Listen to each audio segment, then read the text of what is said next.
이 논란은 뉴스에서도 커뮤니티에서도 수없이 반복됐습니다. 전기차 전용 주차구역 확대. 누군가는 말했습니다. 미래를 위한 선택이다. 또 누군가는 반박했습니다. 아직은 너무 이르다. 하지만 그날 밤 이 논란은 의견이 아니라 현실이 됩니다. 사건이 발생한 곳은 도심 외곽의 대단지 아파트였습니다. 입주민은 수천 명. 차량은 이미 포화 상태. 최근 단지 내 주차 정책이 바뀌면서 기존 일반 주차면 여러 개가 전기차 전용 구역으로 전환됐습니다. 충전기는 설치됐지만 전기차 비율은 아직 높지 않았습니다. 밤이 되면 전기차 구역은 비어 있고 일반 차량은 주차할 곳을 찾지 못했습니다. 불만은 쌓였지만 아직 큰 사고는 없었습니다. 그날 밤 전까지는 시간은 밤 11시를 조금 넘긴 시각. 단지 한 동에서 응급 상황이 발생합니다. 중년 남성이 갑작스러운 가슴 통증으로 쓰러진 겁니다. 가족은 곧바로 119에 신고합니다. 구급차는 출동했고 문제없이 도착할 수 있을 거라 모두가 생각했습니다. 하지만 단지 입구에서부터 상황은 달라집니다. 단지 내부 도로는 불법 주차 차량으로 가득 차 있었고 구급차는 속도를 줄일 수밖에 없었습니다. 가장 가까운 동 앞 주차 공간은 이미 전기차 전용 구역. 그날 밤 그곳엔 전기차가 한 대도 없었습니다.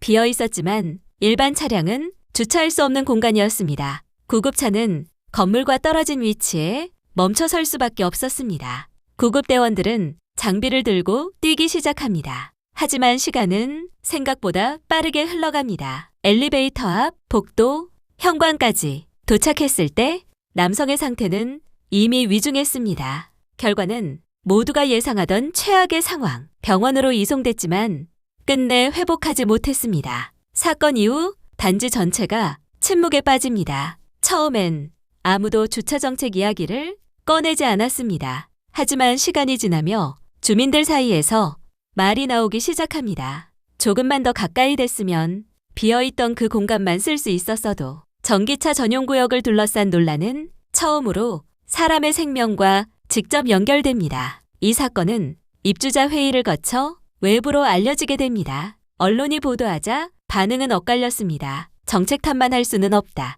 하지만 현실을 무시한 건 맞다.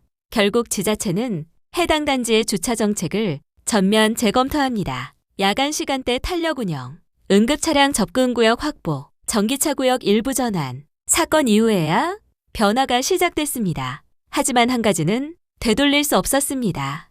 그날 밤 사라진 한 사람의 시간, 그리고 가족에게 남은 만약이라는 질문. 이 사건은 단지 전기차 논란만의 문제가 아닙니다. 정책은 종이 위에서 만들어지지만 그 결과는 사람의 삶 위에 떨어집니다. 아직도 우리는 비슷한 논란을 계속 반복하고 있습니다. 그리고 어쩌면 다음 사건은 우리와 더 가까운 곳에서 벌어질지도 모릅니다.